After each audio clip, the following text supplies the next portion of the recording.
The coastal fog had rolled in early that Saturday afternoon, softening the edges of the cliffs at Carmel by the Sea. From our tiny balcony, the rhythmic crashing of waves below should have calmed me. Instead, my hands trembled violently as I stared at my phone.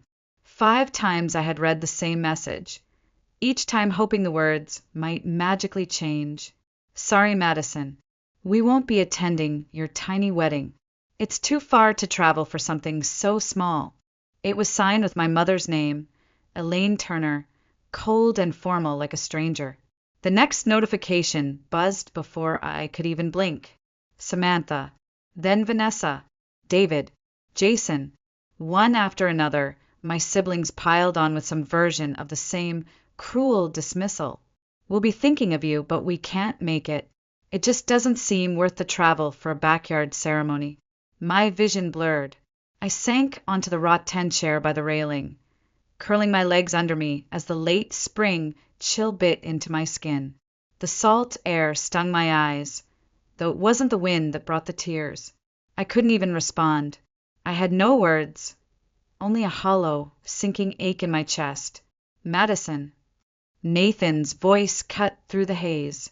I hadn't heard him come outside. My fiancé knelt beside me, his warm hand closing gently over mine. Babe, what's wrong? I couldn't speak. I simply tilted the screen toward him. His dark eyes scanned the text, his brows knitting deeper with every line. When he reached the last one, he exhaled sharply, his jaw tightening. They're actually doing this, I nodded weakly. Not a single one of them is coming. My voice cracked and fell to a whisper. Not even my mom. Nathan stared out toward the horizon, the late afternoon sun casting a cold silver glow over the restless water.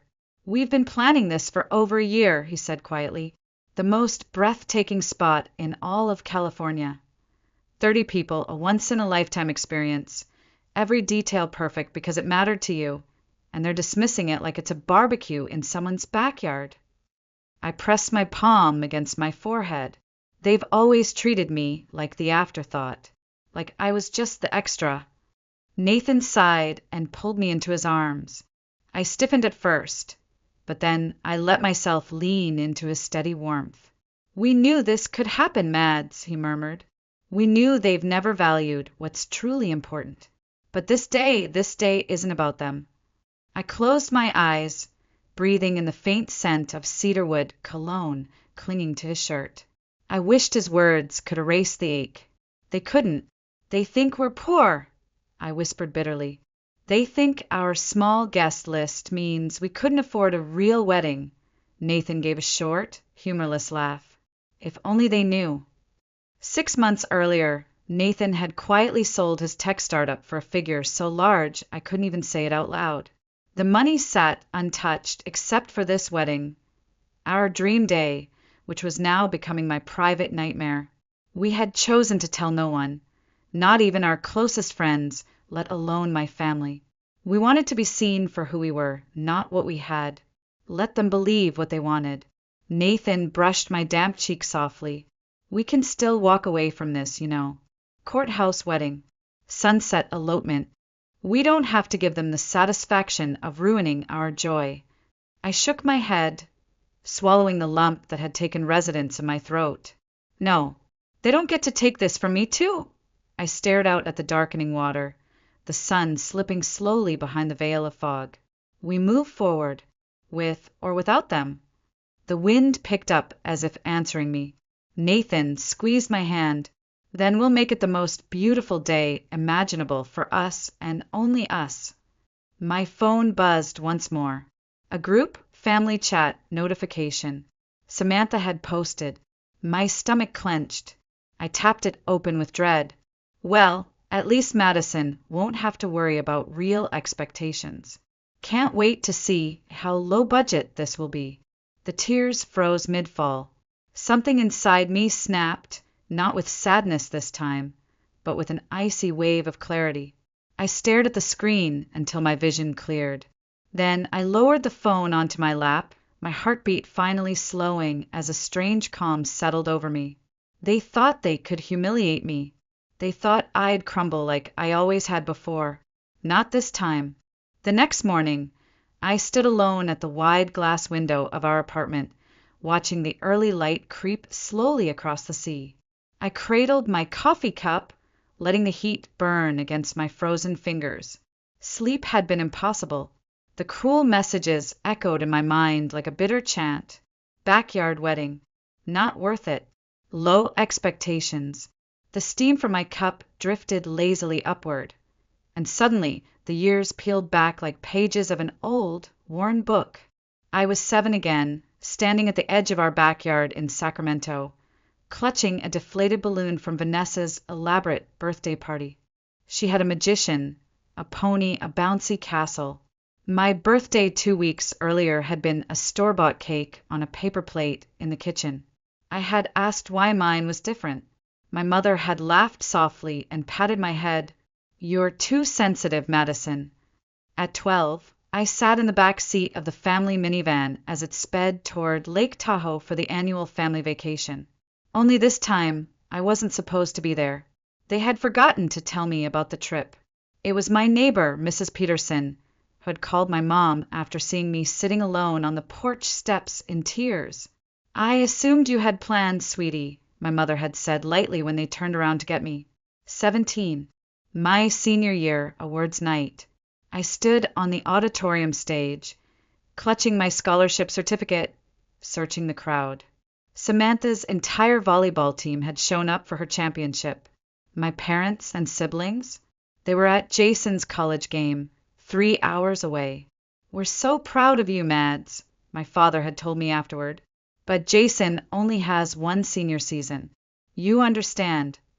The memories stabbed like icy needles. Every overlooked achievement, every forgotten birthday, every family photo where I stood just slightly out of frame. I had spent a lifetime shrinking myself to fit their narrative. The quiet one, the easy one, the don't make a scene, child.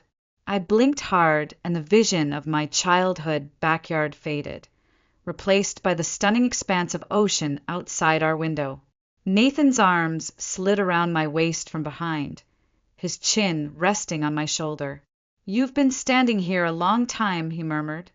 "I know what you're thinking." I leaned into him, grateful for his warmth. "They've always made me feel like the spare part. The extra, well, they didn't ask for," my voice cracked. I thought maybe the wedding would be different. Maybe they'd finally show up for me. Nathan held me tighter. "You wanted to believe this time would be the exception."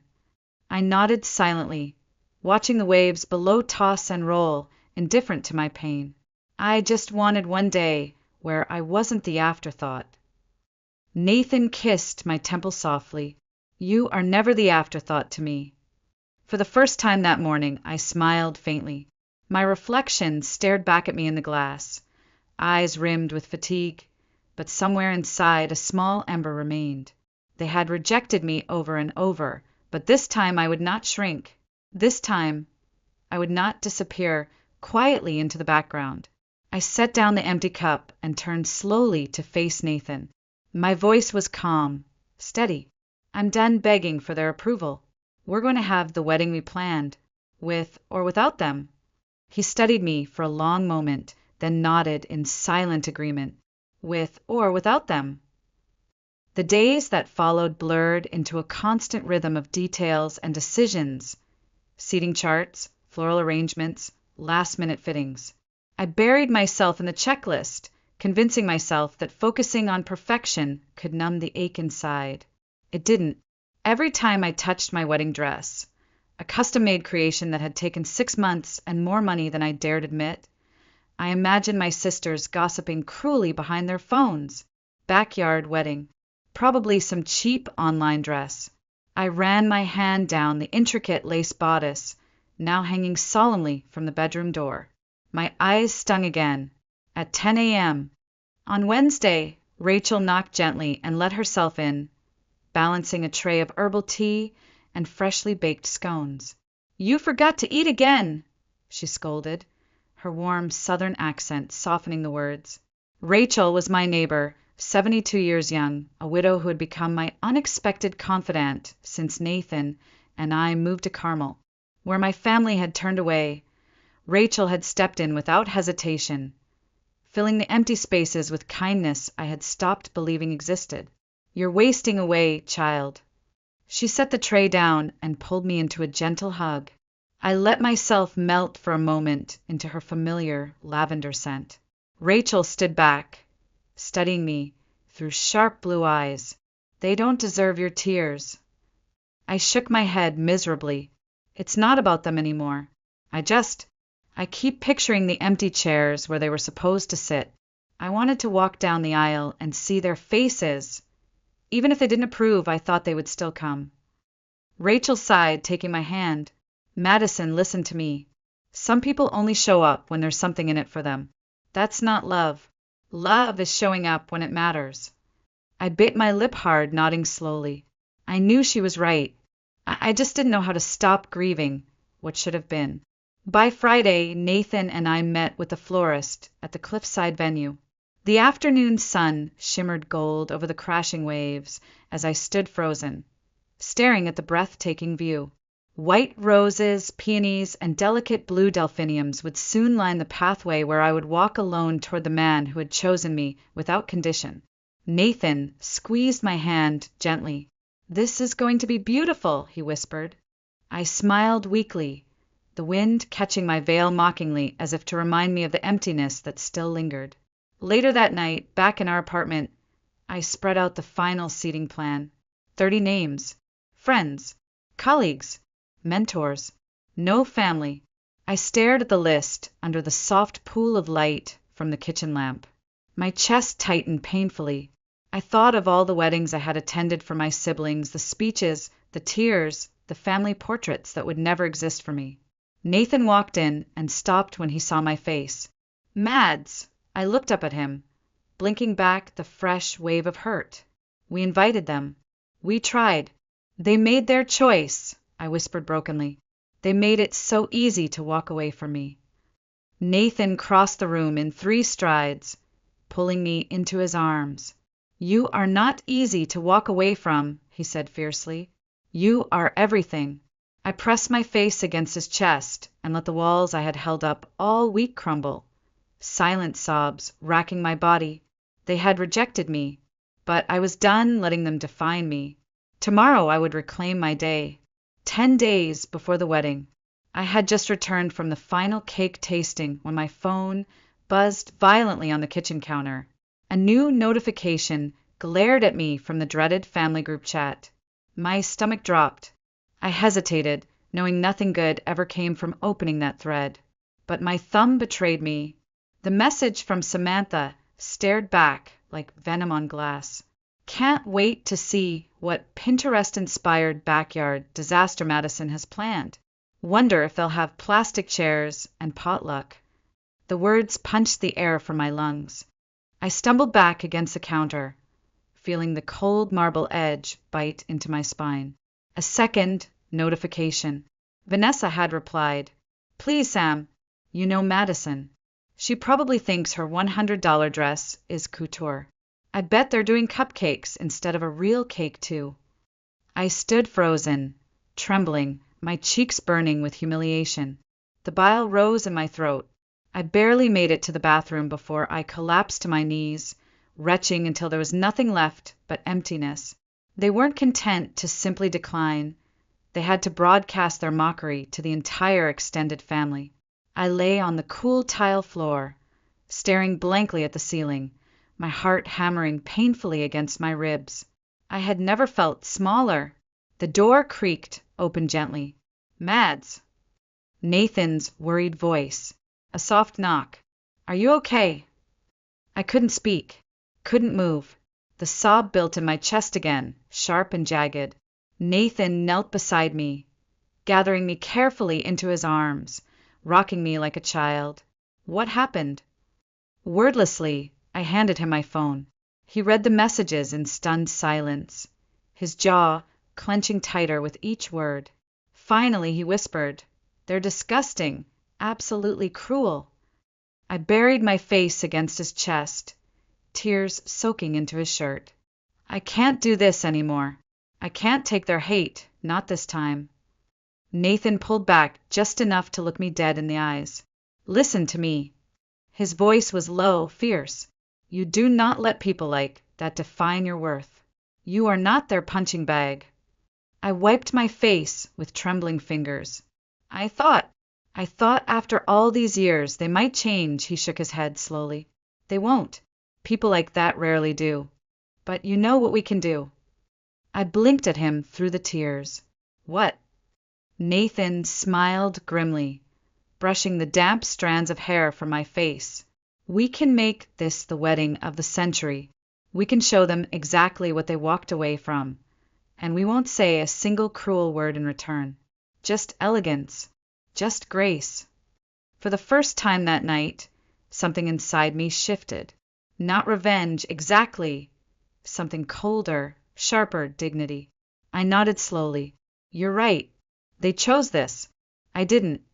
Nathan kissed my forehead softly. Exactly. I stared back at my phone. The words still burned like acid on the screen, but now they couldn't touch me. The decision crystallized in my mind. I would not let them ruin my day. I would not let their absence cast a shadow over my happiness. I would rise higher than they could ever imagine. They would regret this, not through my anger, but through what they would never get to witness. 1 week before the wedding, the sun had long disappeared beyond the horizon. Only the silver glow of the moon danced faintly on the dark waves below. I stood motionless on the balcony, wrapped tightly in Nathan's soft navy robe, staring out at the endless ocean. The familiar ache sat heavy in my chest, a hollow reminder of what could have been. Nathan stepped outside, quietly, slipping an arm around my waist.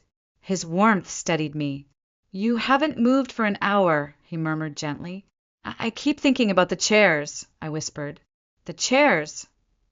The empty ones. I paused, blinking at the distant lights of fishing boats, where they were supposed to sit. My mother, my siblings. Their absence is going to feel like a wound in the middle of everything. Nathan kissed the top of my head, then pulled back slowly. His voice was cautious, thoughtful. There's something I've been thinking about. It might be a little petty. I turned my face toward him, curiosity softening the tight knot in my chest. I'm listening. He gave a small grin. What if we go all in? I frowned. All in. Nathan gestured toward the night sky. We've already spared no expense on everything else. What if we hire the best photographer in California?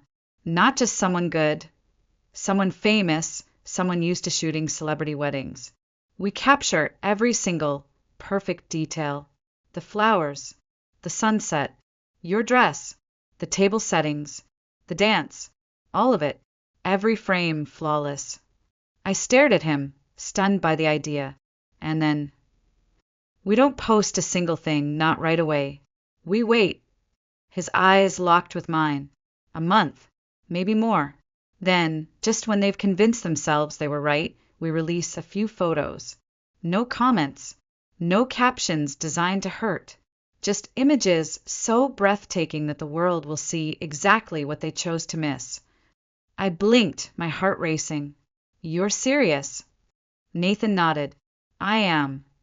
A slow, disbelieving smile spread across my lips, the first genuine smile in days. That's wildly petty. Petty can be therapeutic, he said with mock solemnity. I laughed for the first time in what felt like forever. The tension eased from my shoulders, the weight lifting just slightly. It would be a reminder without ever saying a word. Exactly. We stay gracious. We stay silent. And we let the truth speak louder than anything they ever said. I inhaled deeply, feeling the salt air fill my lungs. The plan was bold, simple, and deliciously elegant. I nodded slowly. Let's do it. Nathan grinned and tugged me gently back inside, where warm candlelight flickered across the walls. The next morning I made the call. The photographer Nathan had in mind wasn't just expensive. She was nearly impossible to book. But when I described the location, the vision, and the story without naming names, she agreed instantly. I'll make it look like a royal wedding, she promised confidently. For the first time in weeks, I felt in control. I felt empowered. They had mocked me, abandoned me, and humiliated me in public, but they would never steal my dignity. I would not be bitter. I would not be cruel. But they would see what they had missed. Oh yes, they would see. The morning of May 28th arrived like a whispered promise. Clear skies, a soft breeze. The cliffs at Carmel by the Sea shimmered under a blanket of golden sunlight as waves danced below. It was as if the universe had conspired to give me a perfect canvas. I stood before the floor-length mirror in the private bridal suite of the estate, my breath catching as I gazed at my reflection. The gown meticulously hand-stitched from French lace and silk tulle, fit like a dream. A cathedral-length veil cascaded behind me, edged in delicate pearls. Rachel stood behind me, eyes glassy. "My lord," she whispered, dabbing the corner of her eye with a tissue, "you look like you walked out of a fairy tale." The music outside drifted faintly up the hillside. My heart raced, not with nerves, but with something I hadn't expected. Peace. There would be empty chairs. They had made their decision. But the people who had shown up, the people who had chosen me, were enough. Nathan stood at the altar below, a silhouette against the rolling ocean, his dark suit sharp and classic, his face turned expectantly toward the winding path of white rose petals where I would soon appear. I breathed deeply, nodded at Rachel, and stepped out. The gentle sound of a string quartet rose as I walked slowly toward the crowd of 30 cherished guests. My best friends, former professors, colleagues who had become family. Each smiled warmly as I passed, their eyes filled with kindness. The platform where we would exchange vows had been transformed into a masterpiece of cascading white orchids and flickering candlelight. The Pacific Ocean stretched out endlessly behind it, the water glinting like liquid sapphire under the noon sun. When Nathan's gaze met mine, his lips parted slightly. His eyes glistened. "You are breathtaking." I smiled softly as I reached his side. My fingers trembled as they laced through his. The ceremony unfolded like a dream. We spoke our own vows under the open sky, voices barely above a whisper, yet carrying on the ocean breeze. Nathan's words pierced straight into my soul. "I vow to be your family now, and always, the one who shows up, the one who never leaves you standing alone." I swallowed hard, barely able to speak through the emotion constricting my throat. I vow to never let the absence of others define my worth. I choose you, Nathan. I choose this life we will build together. As the officiant pronounced us husband and wife, a soft cheer rippled through our guests. Nathan swept me into his arms for our first kiss as a married couple. The ocean behind us seemed to glow, the setting sun casting a halo of light that the photographer later said was so perfect it didn't seem real. The reception took place inside a glass-walled pavilion perched atop the cliffs. Long tables were draped in hand-embroidered linens. Hundreds of white roses spilled from towering vases. Crystal glasses sparkled beside gold-rimmed plates.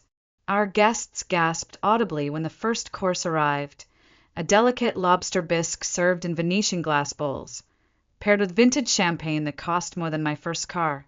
Rachel leaned over and whispered conspiratorially, "They called it tiny?" She shook her head. "If this is tiny, I can't imagine grand." I laughed, the sound bubbling from somewhere deep and free inside me.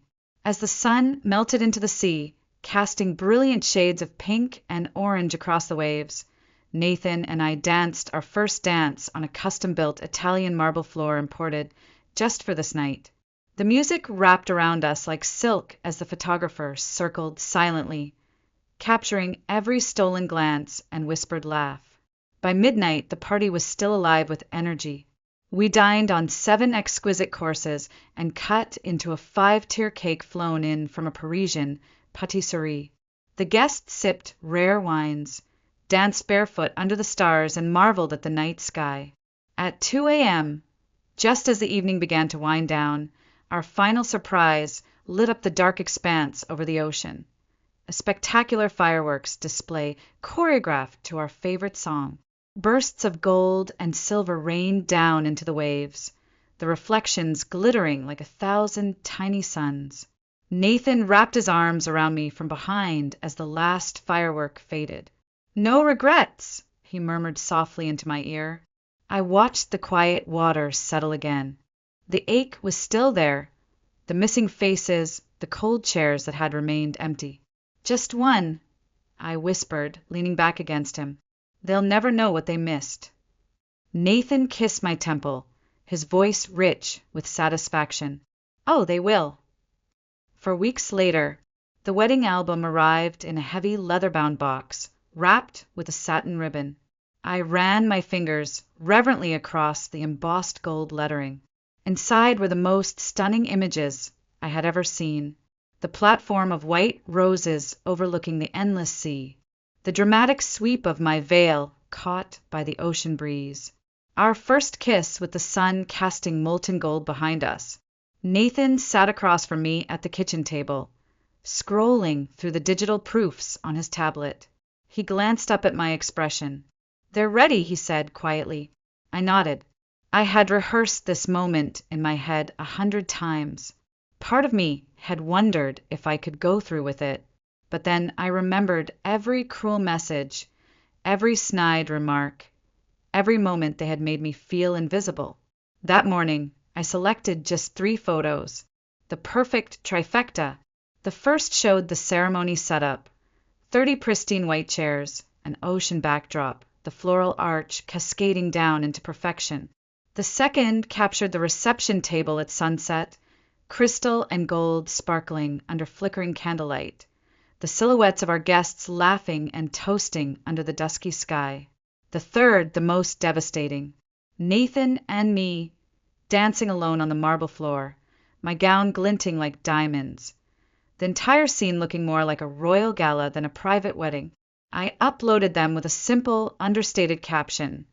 1 month ago today, I married the love of my life in the most perfect, intimate ceremony overlooking the Pacific. Small, meaningful, absolutely perfect. Hashtag just married, hashtag 1 month anniversary, and I waited. It didn't take long. Within an hour, my phone exploded with notifications. Friends who had attended commented immediately, gushing over how magical the night had been. Then came the others, colleagues, neighbors, acquaintances. Words like breathtaking, spectacular, looks like a movie set, and "this is the most beautiful wedding I've ever seen" flooded the comment section. And then the silence broke. My youngest sister, Megan, was first. A private message blinked onto my screen. "WTF, Madison?" My fingers hovered over the reply button, but I said nothing. 2 minutes later, Samantha commented publicly under the photos. "This doesn't look tiny at all. Why didn't you tell us it was going to be like this?" Vanessa added shortly after, "We assumed it was going to be something casual. You never told us it would be this extravagant." I stared at the screen, feeling my heartbeat slow. I showed the phone to Nathan, who sat working at his laptop. His face remained unreadable as he scrolled through the desperate comments. "Feel good?" he asked finally. I thought about it. The rush of vindication was undeniable. The same people who had mocked me, who had called it a backyard mess, were now scrambling to rewrite the narrative. "Yes," I admitted, but underneath that, I also feel sad. They don't regret missing my wedding because they love me. They regret missing a photo opportunity. Nathan reached across the table and took my hand firmly. "That's on them, Madison. You gave them every chance to show up for you. They chose not to. They have to live with it." The phone vibrated again. My mother this time. I let it go to voicemail, but seconds later a text came through. "Call me immediately. We need to talk." I sighed, showing it to Nathan. "Up to you," he said, his voice gentle but steady. With a deep breath, I dialed. My mother answered instantly. "Madison," she blurted, "those photos, that was your wedding?" "That's not what we expected." I closed my eyes. "Yes, Mom, that was my wedding. The tiny one you all decided wasn't worth attending. There was a long pause. I could hear her struggling for words, but it must have cost a fortune. I cut her off, my voice low and calm. Does it matter? Would you have come if you had known there'd be expensive flowers and fancy photographs? Her silence told me everything. That's what I thought, I whispered. Goodbye, Mom. I hung up and turned back to Nathan. Tears slipped silently down my cheeks as he pulled me close. They'll never admit it, but they'll never forget it either, he murmured against my hair. I nodded against his chest. For the first time in years, I felt at peace. They had made their choice. I had made mine, and they would never get another chance to hurt me again. The following days unfolded like a surreal blur. Messages from extended family, old friends, even my high school English teacher poured in, all wanting to know more about the wedding. Not one of the messages contained a genuine apology. Not one acknowledged that they had actively chosen not to come. Instead, they fixated on how they had been misled, as if I owed them a full budget breakdown before they would deem my wedding worthy of their presence. Nathan sat across from me one morning as I scrolled through yet another barrage of notifications over coffee. What do you want to do? He asked gently. We can block them if you need space. I shook my head slowly. No, I want to have it out once and for all. The phone rang again. My oldest sister, Samantha. I put it on speaker so Nathan could hear. Madison, she began sharply. I can't believe you would do this to us. You made us look terrible. I closed my eyes, steadying my voice. I did nothing to you. You chose not to come. You called my wedding not worth the trip. Those were your words.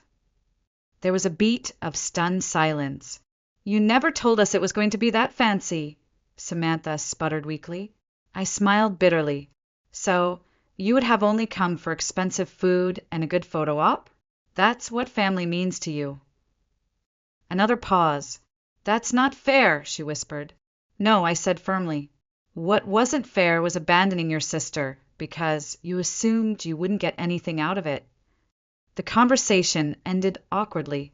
I set the phone down with shaking hands, but also with a strange sense of peace. I had finally said everything I had held back for years. Over the next week, the same conversation played out with other family members. My brothers were less confrontational, but just as self-justifying. My father sent a card and a check as if that could replace actually showing up. Only Megan, my youngest sister, showed true remorse. 2 weeks later, she knocked nervously at our door. I opened it to find her eyes filled with tears. I'm so sorry, Madison. I can't believe I missed your wedding because I thought it wasn't going to be impressive enough. I hugged her tightly. For the first time since all this began, I felt the crushing weight begin to lift. We sat with glasses of wine, paging through the wedding album together. Megan gasped over every photo. It wasn't just about how beautiful it was, she said quietly. It's how every single detail told your story with Nathan. It was perfect because it was you. I blinked back tears. That's exactly what we wanted. Then, tentatively, Megan asked the question I knew would eventually come. How did you afford all this? Nathan and I exchanged a look. He gave a small nod. I sold my company last year, he said simply. We never wanted anyone to know. We wanted the day to be about love, not money. Megan shook her head, her eyes wide with realization. I assumed wrong. We all did. We judged you unfairly. I smiled softly. At least you can admit it. You're the only one. Later that evening, as Nathan and I lay in bed under the soft glow of the moonlight streaming through the window, I traced the lines of his palm slowly. Any regrets about posting the photos? He asked quietly. I thought about it. No, I said finally. The photos forced them to face what they did. They needed to know the consequence of their choices, and I needed to stand up for myself. Nathan kissed my forehead. You handled it with more grace than I ever could have. I smiled faintly. The irony is, I would have been just as happy with a courthouse ceremony as long as they had been there to witness it. He tightened his arms around me. That's why I love you. 6 months later, we hosted a small dinner party for our first anniversary. My entire family attended, bringing thoughtful gifts and awkward smiles. The wounds weren't healed, not completely, they might never be. But for the first time, my mother pulled me aside as she was leaving. Her voice, usually sharp, softened. I learned something from this, she admitted. Showing up matters. Not the size of the event, not what I get out of it, just being there for the people I love. I hugged her, feeling the last icy shard inside my chest begin to melt. Better late than never, Mom. As the door closed behind the last guest, Nathan wrapped me in his arms and kissed my temple. Happy. I stared out at the moonlit ocean, thinking of everything we had survived. The cruelty, the loneliness, the quiet triumph. Getting there, I whispered. Then, laughing softly, he added, maybe for our 5th anniversary, a small vow renewal? Just family this time. I smiled at the symbolism of his suggestion. As long as you're there, the rest is just details. We stood there in the glow of our life together, and I realized something profound. The photos that truly mattered weren't the ones we posted to make a point. They were the quiet moments we had kept for ourselves, moments of forgiveness, growth, and unshakable love. They thought they had rejected me, but I had reclaimed my worth. Not tiny at all, but immeasurably vast. It started with a lie, a small one. It's just a weekend at the lake with family, Richard said, eyes barely flicking up from the TV screen as he tossed the comment into the air like it was nothing. And I, Helen Parker, 50 years old and too tired to argue, nodded like always. I went to the kitchen, made his dinner, and told myself it didn't matter. I had work, the house to keep clean, Ethan's laundry to finish. There was never time for me anyway, not for decades. But the lie wasn't the worst part. The worst part was how normal it all felt. Like being ignored, dismissed, unseen, was just part of the routine. And maybe it was. It was a Friday afternoon when I met Carol at the little diner off Route 23. The same one we've been going to since our kids were in diapers. Carol ordered sweet tea and leaned across the table with that gleam in her eye. I saw this promo, she said. Outer Banks. 7 nights. Oceanfront. Half price for early bookings. I smiled politely like I always did. She kept talking about sunsets, sand between toes, and waking up to the sound of waves. I stirred my coffee. You remember how we used to dream about seeing the ocean? She asked. I did. I remembered it painfully well. We were both 7. We'd watched some travel special on her parents' old box TV. Endless blue waves, seagulls, boardwalks. I swore to myself then and there, I'd stand on that shore one day. I'd breathe that salty air and let it change me. But then life happened. I met Richard, got pregnant with Ethan, got promoted at the bank. And somewhere between tax returns and school lunches, that little girl with big dreams vanished. I'm too old for that now, I said, smiling sadly. Too many bills. Too many responsibilities. Carol shook her head, pulling out her phone and scrolling through pictures of a charming little inn by the water. You're not dead, Helen. You're 50. We still have bones in our legs. And there are things you need that Richard is never going to give you. Like silence, sunlight, sanity. I laughed, but it was the kind that hurt a little in the chest. Later that night, I sat in the dark kitchen with a cooling cup of tea. Richard had fallen asleep on the couch again, socks on the coffee table, the remote still in his hand. I watched his chest rise and fall and wondered if he even knew who I was anymore, or if he cared. The next day, Carol texted, last day to book. I'm doing it. Come with me. 1 week. You need this. I hovered over the message for what felt like hours. Then Ethan barged in, dropped his gym bag on the floor, and asked if I could spot him a few hundred for rent. Again, no hi, Mom. No, how was your day? Just hands out, palms up, like I owed him the air he breathed. I didn't answer. Not right away. I went upstairs, opened the closet, pulled out the suitcase I hadn't used since my mother's funeral. It still smelled like mothballs and regret. I stared at it for a long time. That night, I told Richard over dinner. He didn't look up from his plate. "You're going where?" "To the Outer Banks. With Carol. Just a week." He laughed. "You? The beach? At your age?" I said nothing. He kept eating, then added, "You're out of your damn mind if you think I'm staying here and cooking for myself." I looked him straight in the eye and said, "Then don't eat." For a moment he froze, the fork halfway to his mouth. He blinked, like I'd just spoken in another language. "You're serious?" "I am." "Jesus, Helen. You're going to run off to the beach like some teenager on spring break." "No," I said calmly, like a woman who hasn't seen the ocean in 50 years. He scoffed. Ethan, sitting beside us, looked up from his phone just long enough to mutter, "Sounds nice, actually." But then he added, "Could you help me out before you go, though? Rent's due Monday."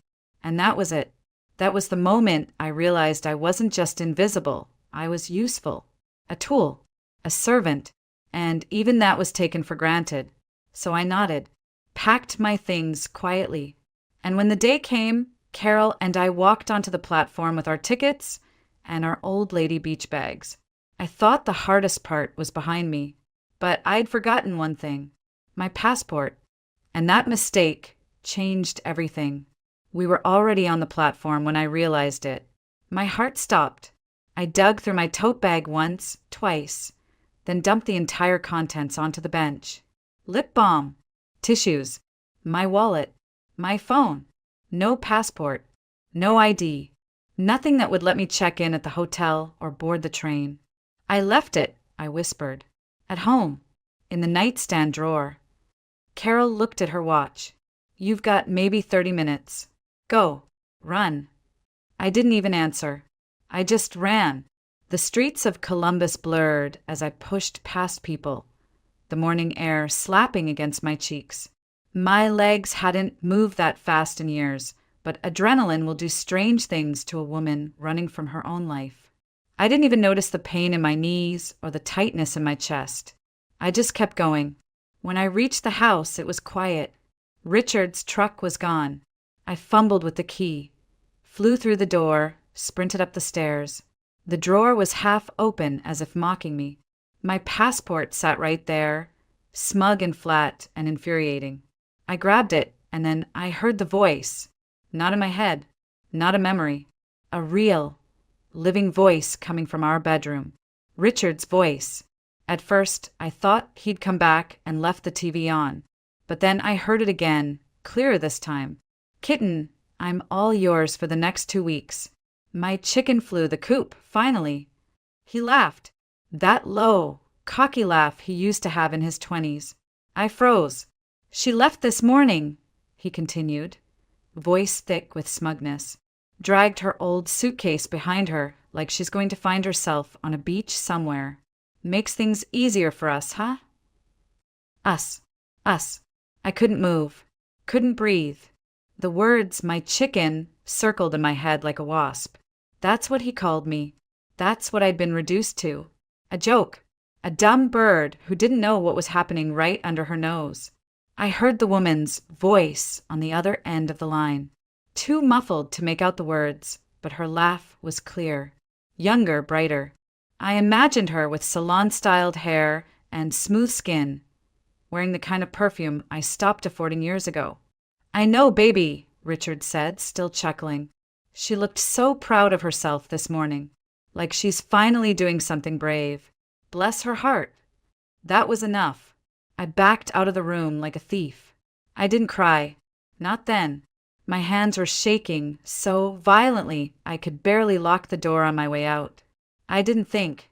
I just walked. By the time I reached the station, my legs were numb and I was soaked in sweat. Carol spotted me from the platform and ran to meet me. "Did you get it?" she asked, clutching my arm. "You look like you saw a ghost." "I got it," I said, holding up the passport. She narrowed her eyes. "You sure that's all you saw?" I nodded, because I couldn't say it out loud. Not yet. Not while it still echoed in my ears. My chicken flew the coop. The train pulled in. We boarded in silence. And as the wheels began to turn and Columbus disappeared behind us, I sat by the window, gripping my passport like a lifeline and stared at the horizon. I wasn't running away. I was waking up.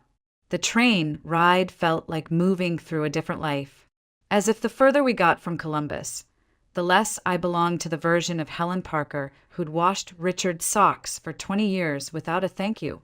Carol chatted beside me, flipping through a travel guide and pointing out all the places she wanted to visit: beaches, seafood joints, nature trails. I nodded along, but my mind was still in that bedroom with that voice on the phone. We arrived in the Outer Banks just before sunset. The ocean was already whispering in the distance, a low rumble like it had been waiting all this time for me to come home. I stepped off the train and froze. The smell hit me first, salty, alive, vast. Then came the breeze, warm, humid, but different from Ohio's heat. This was wild and open and free. Carol looked at me and grinned. There she is. You're doing it, Helen. You're really here. I laughed, but it cracked somewhere in the middle. I wasn't ready for how much it would hit me. I'd gone half a century without ever seeing the ocean in person. I thought it would feel like crossing off a bucket list item. Instead, it felt like being reborn. The small inn we'd booked was right on the edge of the dunes, a 2-story white clapboard building with wooden shutters and hanging flower baskets. Nothing fancy, but it had a view. Our room had a tiny balcony facing the sea. I stepped out, and for a long time I just stood there. The horizon was endless, the sky turning lavender, gulls circling above, waves curling and retreating like the pulse of the world itself. Carol came out in her beach dress, already holding a towel. You ready? Ready, I whispered, eyes still locked on the water. I've been waiting 50 years. We walked down the narrow path through the dunes, barefoot, laughing like teenagers sneaking out after curfew. The sand was soft and warm, clinging to my toes. Every step felt surreal. The waves grew louder. The sky dimmed. When we reached the shoreline, I didn't hesitate. I dropped my towel, stepped into the surf, and let the first wave crash against my ankles. Oh my God, I gasped. It's warm, isn't it? Carol laughed. I kept walking, knee-deep, then waist-deep, then further until I was floating. The salt stung my skin. The water lifted me, and in that moment, something inside me unlocked. I hadn't felt lightness in years. Real, physical lightness. Like I wasn't being crushed by expectations, guilt, or other people's needs. Just me and the sea. I'm in the ocean, I whispered to no one. I'm finally in the ocean. Later, we sat on the sand in damp clothes, wrapped in towels, watching the sun melt into the horizon. The sky was a painting of oranges and purples. The waves shimmered in the dying light. I'm proud of you, Carol said softly. For what? For choosing yourself. For showing up. I looked at my hands.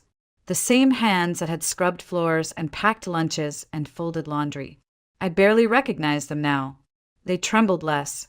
They held warmth. Back at the inn, I stepped onto the balcony again. The moon had risen. The sea glowed silver under its light. That's when I saw him on the neighboring balcony. A man about my age, reading a book. Hair silvered at the temples. Button-down shirt rolled at the sleeves. He looked up and caught me staring. Beautiful, isn't it? He said, nodding toward the ocean. Breathtaking, I replied, caught off guard by how natural my voice sounded. He smiled. First time. I nodded. He closed his book and leaned on the railing. Thomas Bailey. Here solo. My wife passed a few years back. I come out here to feel human again. Helen Parker, I said. Also solo. Well, sort of. I'm here with a friend. Trying to remember who I used to be. Thomas tilted his head and studied me for a moment, not in a way that made me shrink, but in a way that made me feel seen. Well, he said gently, welcome back. And for the first time in a very long time, I believed someone meant it. The days that followed moved like water, smooth, sunlit, and full of strange stillness. Each morning, I'd wake to the hush of waves brushing the shore, and for a brief, disoriented moment, I'd forget I wasn't home. Then I'd remember I wasn't home. I was somewhere better. Carol made it her personal mission to fill every hour with adventure. We went on boat tours, explored art galleries, and ate shrimp tacos from a food truck that parked right along the beach. She took photos of everything: the sky, the shells, even me mid-laugh, holding a plastic cup of lemonade. "You're glowing," she said one afternoon. "You look 10 years younger." I smiled, but part of me wondered if I was finally just looking like myself. On the third morning, I stepped onto the balcony early, just as the sun began to rise. The ocean blushed pink, and the breeze carried the scent of jasmine from the inn's garden below. Thomas was already there, standing with a cup of coffee in hand. He saw me and raised the mug in a quiet salute. "You made it." "Barely," I said, meaning far more than he knew. That day, Carol suggested we go inland to see an old chapel built into the cliffs. "They say the silence there is so deep it echoes," she told me, eyes dancing with mystery. We invited Thomas. To my surprise, he said yes without hesitation. I could use a quiet place," he said, "and some good company." The chapel was nestled at the edge of a mountain path, framed by ancient trees and humming cicadas. Inside, the air was cool and smelled of candle wax and cedar. I sat on a wooden pew and stared at the stained glass window glowing in the light. For a long time, none of us spoke. It was Carol who broke the silence. "You ever think about how little space we make for ourselves? We live decades giving to other people, and one day we realize we don't even know what we want." I looked at her, then at Thomas, and then down at my own hands again. "I think I've been living the wrong life," I said quietly. "One someone else picked for me, and I just wore it like a second skin." Thomas turned to me, his eyes calm. "Then maybe it's time you take it off."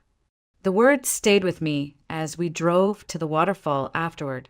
It was only 15 feet tall, but the roar of it made it feel enormous. We all kicked off our shoes and waded into the shallow pool at its base. The water was cold and shocking, and I screamed when it hit my skin. Carol laughed like a child. Thomas reached for my hand. "Come on, just a little deeper." I didn't even think. I followed. We stood waist deep under the fall, water pounding on our heads, and I felt years rinsing off me. Years of waiting, of silencing myself, of being small. They fell away in droplets and splashes. "I feel like I'm being baptized," I said, breathless. "You are," Carol grinned. "Welcome to your new life." That night, we had dinner at a seafood shack lit by string lights and moonlight. Carol chatted up the local musician while Thomas and I shared a basket of grilled oysters. "Tell me something real," I said to him over dessert. He leaned back, thoughtful. "I used to be scared of silence. After my wife passed, it was the thing that hurt the most. Coming home to nothing. Now I think it's where I hear myself best." I stared at him. He wasn't trying to impress me. He wasn't asking for anything. He was simply present. Afterward, walking back to the inn, our hands brushed. Not on purpose. Not exactly. Neither of us pulled away. Upstairs, Carol gave me a look when I walked in. "So," she said slowly, "you and Thomas?" "We talked," I said. "That's all." But even as I said it, my cheeks warmed. And when I lay in bed that night, the ceiling fan spinning above me, I felt something in my chest I hadn't in years. Hope. Not for someone else to rescue me, but that maybe, just maybe, I could rescue myself. The morning after the waterfall, I woke up before the sun. The room was quiet, filled with the soft rustle of Carol breathing in her sleep. I slipped out of bed, wrapped myself in a thin sweater, and walked barefoot to the balcony. The sky was barely light, but the sea was already awake, rolling gently like it had no interest in drama, only rhythm. Peace. Thomas stepped out onto his own balcony a few minutes later. holding 2 cups of coffee. "I brought an extra," he called softly. I walked over to the railing. "You always this prepared." He smiled. Only for neighbors worth sharing coffee with. I took it and cupped the mug in my hands. Our fingers brushed. A spark, not electric, not dramatic, but warm. Familiar. Steady. We stood there in silence for a long time, watching the light slide across the waves. And I remember thinking, I don't want to go home. But of course, home came calling. Later that afternoon, while I was folding laundry from the trip, how quickly routine sneaks back in, I got a call from Richard. I stared at the screen for a full minute before answering. "Well," he said immediately, irritation thick in his voice, "nice of you to finally pick up." "Hi, Richard." "Don't start with that calm crap, Helen. The fridge broke. The faucet's leaking. Ethan's been calling you for 2 days. He needs rent money. And what the hell are you doing over there, anyway?" I sat on the bed, staring at the half-packed suitcase I hadn't finished unpacking. "I've been resting. I told you I was taking a break." "Oh, you mean your little vacation? While I'm stuck here dealing with everything." I almost laughed. "You mean everything I've been dealing with for 20 years while you watch TV?" "Jesus, Helen. You go to the beach once and come back thinking you're some kind of feminist hero." "No," I said, my voice flat.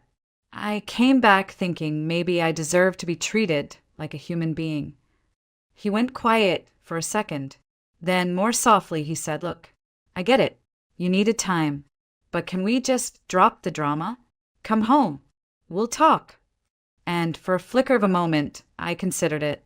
The couch, the routines, the broken fridge, the same old expectations.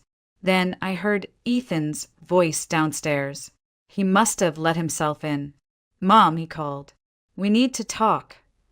I met him in the kitchen. He looked tired, or maybe just annoyed.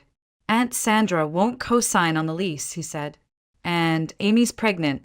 We need a bigger place. Can you help us? Just until the baby comes." "You're going to be a father," I said. He nodded. "Yeah, I know. It's a lot." "Then maybe it's time you learned to stand on your own." His face fell. "Mom, come on. You always helped before." That was before I realized no one helps me.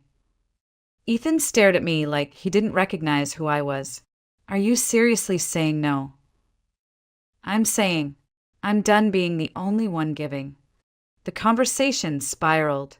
Richard came in. More shouting, more guilt, more familiar noise.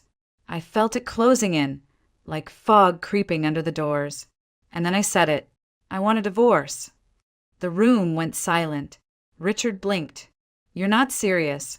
"I am." "Helen, don't be stupid. This is just about that trip. You're emotional.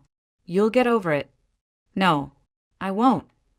"You're going to throw away 20 years over some fling with a beach guy." "There was no fling," I said, "but there was clarity. You don't love me. You haven't in years. You love what I do for you. You love convenience. But you haven't seen me in a long time." He opened his mouth, but nothing came out. Ethan looked between us, confused, frightened, suddenly realizing his mother was no longer the eternal giver. "I'm not angry," I added, "but I'm done." And that night, I packed a smaller suitcase, just the essentials. I pulled out the card Thomas had tucked into my book the last day we'd seen each other. "If you ever need peace again, call me." I didn't call. Not yet. But I placed it in my purse, zipped it up, and whispered to the empty kitchen, "We'll see." I left at dawn. The house was still. No arguing. No footsteps. No one asking where the clean socks were or when dinner would be ready. Just me, my suitcase, and the cold click of the front door closing behind me. I didn't leave a long note. Just 4 words scribbled on a torn envelope, staying with Carol. "Don't call." The street outside was damp with morning mist. I breathed in deeply, trying to remember the scent of the ocean. My hand trembled as I unlocked the car, but not from fear, from adrenaline. The kind of rush that only comes when you finally say the thing you've been swallowing for years. Carol wasn't surprised to see me standing on her porch 30 minutes later. She opened the door with a cup of coffee already in hand. "I figured you'd come," she said softly. "Your eyes looked different the night before you left." I sat on her couch, not saying much, just letting the silence settle around me. And then I pulled out the card from my purse. Thomas Bailey, a simple font, a cell number. I stared at it for a long time. "You're thinking about calling him," Carol said, matter of fact. "I don't want to be a burden," I murmured. She laughed, not unkindly. "Helen, you've spent your whole life making sure everyone else is comfortable. Don't you think it's someone else's turn to take care of you, even just a little?" I nodded, dialed. The phone rang once, twice. "Hello." "Thomas," I said, my voice barely holding together. "It's Helen, from the beach." A pause, and then warmth. "Helen, I was hoping I'd hear from you." "Is that offer still open?" I asked, my voice smaller than I meant it to be. "About peace and space." "Always," he said. "You want to come now?" I did. God, I did. 3 hours later, I was on the train again, this time heading south. A single ticket, no round trip. The ride felt different this time. I wasn't escaping, I was choosing myself. When I arrived, Thomas was waiting at the platform. He hadn't changed much in 2 weeks. Same soft button-down, same quiet, steady gaze. But when he saw me, something flickered in his eyes. Relief or maybe joy. "You came," he said. I did. He took my bag from my hand, not because I asked, but because he noticed I needed that small act of kindness. No one had done that in years. His house was just outside Asheville, a simple craftsman with a sloped roof and a porch that smelled like pine. Inside, it was filled with books, sunlight, and things that didn't match but somehow belonged together. It wasn't perfect. It was real. "I can stay at a hotel," I offered, standing awkwardly in the living room. He shook his head. "You're not a guest. You're welcome." And I believed him. The next few days blurred in a quiet, healing way. He showed me the trails behind his house. We sat in the garden and drank coffee. We didn't talk about the past or the future. We just existed in the now. He never asked what had finally made me leave. He didn't have to.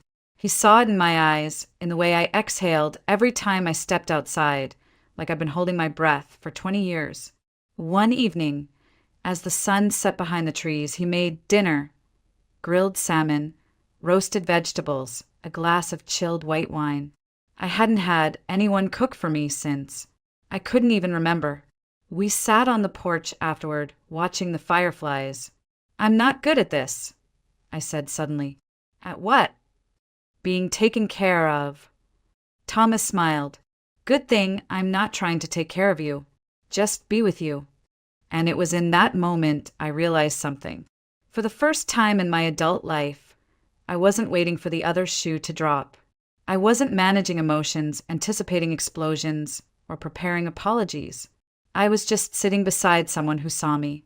Not as a wife, not as a mother, not as a servant, just me. And I wasn't afraid. 6 months later, I stood barefoot on the back deck of a modest beach cottage in the Outer Banks. The sun had just crested the horizon, painting the water in shades of gold and rose. The breeze lifted my hair. My coffee was hot in my hands. And inside, I could hear Thomas humming as he made breakfast, off-key but soft. Familiar. The divorce had gone through with less drama than I expected. Richard didn't fight. Maybe because he finally realized I was serious. Or maybe because the effort to keep me wasn't worth it to him. Either way, I got my half of the house. Enough to buy this place. Nothing fancy, but it was mine. Ethan had been furious at first. Said I was selfish. That I'd turned my back on the family. But when his daughter was born, something changed. He started calling more, less to ask for money, more to tell me stories about the baby, about Amy, about being tired, overwhelmed, unsure. I'd listen, and then I'd remind him, gently, that I'd been there once too, that I survived it, that he would too. He still didn't understand why I left the way I did. Maybe he never would. But he no longer blamed me for it, and I no longer felt the need to explain. The morning light spilled over the water as Thomas stepped out and slid his arm around my waist. "Good morning, wife," he said, pressing a kiss to my hair. I smiled. "Good morning, husband." We'd gotten married 3 months ago, quietly. Just us, Carol, and a retired pastor who now ran a used bookstore. Carol cried through the whole thing, wiping her tears with a linen napkin she stole from the reception table. "I still can't believe you did it," she'd whispered during the toast. "You really left. You really chose you." "I didn't just choose me," I'd said, glancing toward Thomas. "I chose a life that fits." Now, standing on that deck, I thought about all the years I'd spent shrinking myself to fit into a version of womanhood that felt like a box with no air. I thought about the dinners where no one asked me how my day was. The nights I fell asleep with my back turned, pretending Richard's snores didn't sound like chains. The mornings I woke up and immediately made a list of things to do for everyone else. And now I read books again. I plant flowers. I walk barefoot to the shoreline. I let Thomas pour me wine without guilt. We argue sometimes, but we also laugh more than I ever thought I could at this age. Not at jokes, just at the absurd, beautiful, ordinary magic of it all. "I'm glad I went back for my passport," I said softly. Thomas looked at me. "What?" "That day. I almost didn't, but if I hadn't, I wouldn't have heard that phone call. I wouldn't have seen what I needed to see.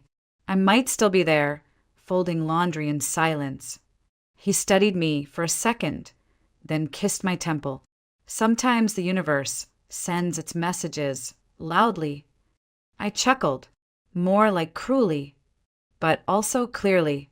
We stood like that for a while, wrapped in the early light, the scent of sea air all around us. And then I said something I hadn't allowed myself to voice aloud until that very moment. "I'm not angry anymore. Not at Richard. Not even at Ethan. I'm just done being small." Thomas nodded. "You're not small, Helen. You never were. You were just surrounded by people who didn't know how to see you." I closed my eyes, let the wind move through me, and then I opened them, looked out across the water, and whispered to the waves, "Thank you for reminding me, for carrying me home." There's a sound the ocean makes at sunrise, soft, rhythmic, like the world exhaling. I sat at the edge of the shoreline, toes buried in the cool sand, and let it wash over me. Behind me, the cottage stood still and quiet. Thomas was inside, reading, probably already on his second cup of coffee. I liked that we didn't need to fill every silence. I liked that he knew when to leave space. In front of me, the water stretched out, wide and infinite. It didn't ask anything of me, didn't want anything, just was. I pulled the collar of my sweater tighter around me and looked down at the small conch shell in my hand. White, ridged, chipped at the tip. I'd found it yesterday while walking alone, just after a thunderstorm. I'd held it like it was sacred, because in some strange way it was a souvenir from a life I never thought I'd get to live. Behind me, footsteps. I didn't turn. I didn't need to. "You always find the quietest spots," Thomas said, settling beside me in the sand. I smiled, maybe because I spent so many years in noise. He nodded, eyes on the water. "Do you miss it? The life before?" I didn't answer right away. Instead, I closed my eyes and let the questions settle in me like the tide. "No," I said finally. "I mourn it sometimes. Not because I want it back, but because I gave so much of myself to it. Years, energy, love, and most of it went unnoticed." He didn't speak, just reached for my hand. "And yet," I added, "I don't regret it either, because it made me strong enough to walk away." He squeezed my fingers gently. Later that day, we drove into town. Me in a sundress I hadn't worn in years, him in one of those too soft flannel shirts he always insisted were for good moods only. We bought peaches from a roadside stand, picked up fresh bread, and at the pier, we watched a couple in their 20s arguing over which ice cream flavor to split. I smiled and thought they'll learn. Back home, I sat on the porch with Carol. She'd come to visit for the weekend. Her reward to herself after finishing a brutal school year of teaching 7th graders. "You know," she said, sipping white wine, "you look so different now." I raised an eyebrow. "Older." She laughed. "No, free." I looked out at the ocean, then back at her. "It's not just the beach." "I know," she said. "It's you. You finally let yourself exist." We sat in companionable silence for a while, the wind picking up, the scent of salt thick in the air. The kind of silence that only comes between two people who've seen each other's worst days and stayed anyway. Carol reached into her bag and pulled out an old photo. Us, age 7, sitting on her front porch, legs dangling, popsicles melting in our hands. "You said that day," she whispered, "that one day we'd live by the ocean." I stared at the photo, then up at the real waves crashing just beyond the dune. And here we are. She smiled, misty-eyed. "I'm proud of you." I felt it again, that odd ache behind my ribs. The one that had once been loneliness, but now felt like something else. Peace. Later that night, in bed, I listened to the ocean breathe through the window. Thomas lay beside me, already asleep, one hand draped across my stomach like a promise. I looked at the ceiling and thought of all the women like me. The quiet ones, the good wives, the devoted mothers, the forgotten givers, the invisible pillars, and I hoped, desperately, that one of them somewhere was packing her suitcase right now. Maybe for a weekend, maybe for good, but packing all the same. Because life isn't over at 50, or 60, or any age. Because you're never too old to begin again. Because sometimes all it takes is hearing your husband call you a chicken behind your back to remember you were born a phoenix. And some of us, we rise from the ocean.